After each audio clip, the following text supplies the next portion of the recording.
genetic breeding efforts for all crops, all countries where Pioneer does business. My name is Alejandro Munoz, and I'm the Vice President that leads the North America business for Pioneer. So truly a pleasure to have you as our customers, and to you media people, thank you so much for taking time to cover our event. So what we're going to try to do here is give you a high general feeling of what is our strategy, where we're heading, and what it means for you guys. So we're not going to take a lot of time. I mean, we're just going to make a couple of brief comments, and more importantly, we're going to try to answer any concerns, issues, or questions you might have for us. So let me start with that, and if I had to give you a summary of what we're trying to do, is one thing: it's right product, right acre. And what we mean by that is truly to bring the company to your farm, to your operation, and put all the resources that we have developed, either being breeding, either being services, either being information, so close to you, so that truly we are responding to your wants and your needs. That's the essence of what we wake up every day to. So in order to do that, we keep adding account managers, agronomists.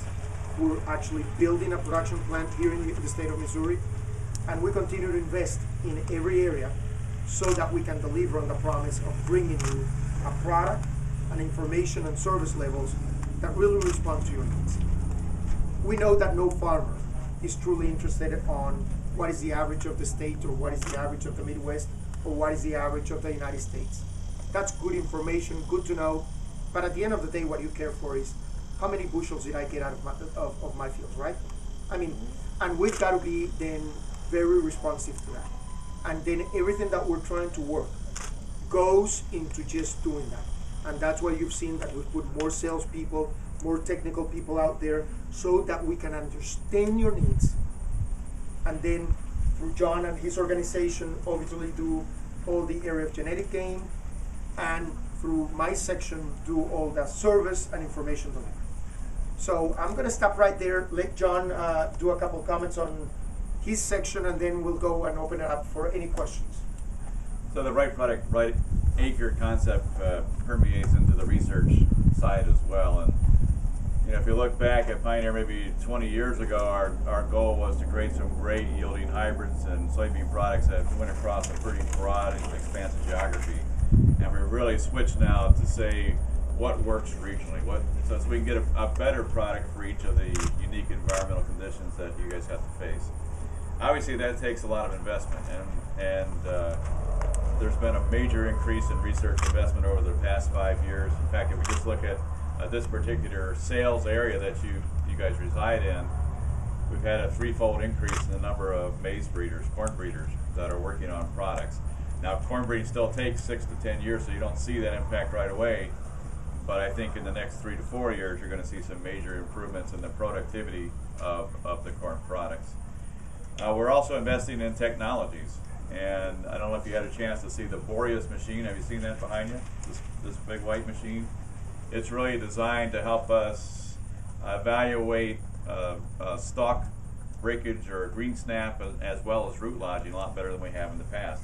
It was challenging for breeders in the past, because if I was going to plant plots here, and what's the probability in any given year I'd ever have that sort of pressure? Maybe once every 15 or 20 years you get a windstorm like that. But what we did is we had a breeder who was tired of dealing with that issue, and she decided she was going to take her corn plants to a wind tunnel. And she went down to Iowa State University and stuck them in a wind tunnel, and actually worked with those researchers to simulate the type of winds that occur in a really nasty windstorm in a cornfield. And after she got that done, she had a couple of options. One was to take her 1 million potential varieties into the wind tunnel, which wasn't possible. But what we decided to do was to take the wind tunnel to the field. So we took the wind tunnel concept, put it on a machine, and now we grow fields specifically to look at stalk strength and root strength.